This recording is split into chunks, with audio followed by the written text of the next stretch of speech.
I didn't grow up going to church, and I didn't really have examples growing up of what I wanted to be like from what happened if you went to church. And then one day I told my mom that I would go with her.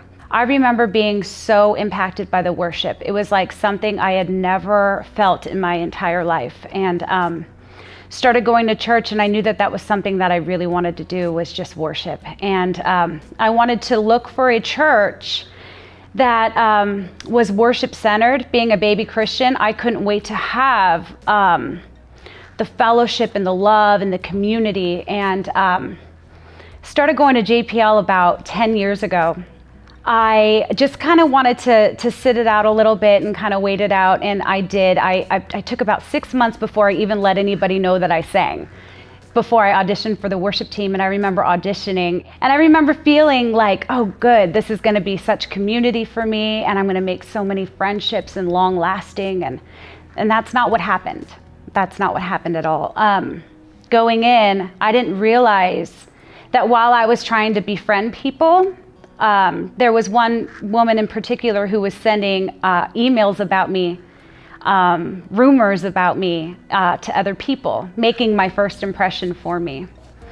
And it was devastating. And from that point, I didn't trust anybody. I had a guard and a shield and a barrier, and I was tough to break because I already had trust issues. And so fast forward, we're looking at about 8 years later, actually not even that long ago, I get a message on my Facebook, and it's from her.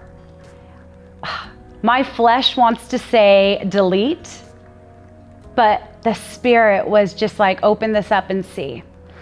And in that email, I saw that she knew that I was doing worship over at the Coachella Valley Rescue Mission. And I guess she had heard, and she asked me if I would be willing to bring some supplies over there because they were low.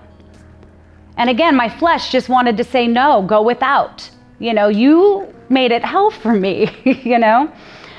But God, my Father, was teaching me how to forgive. And so I said yes. I jumped at that opportunity. And what I found while shopping for her and for the other women at the Coachella Valley Rescue Mission is that I started to experience joy.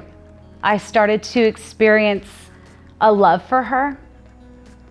And I started to take on the Father's grace. And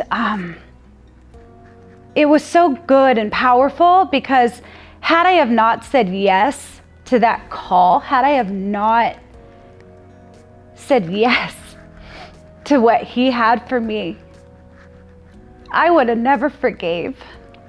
I would have never forgave her.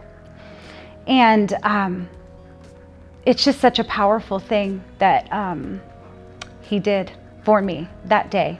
The opportunity for me to say yes. And when I got to see her, my experience was so different. I got to give her a hug. I got to pray for her. I never got an I'm sorry, but I got forgiveness. And that's it. He's just good. He's just faithful. He gives us what we need. I'm Carly Lacone, and I'm destined for victory.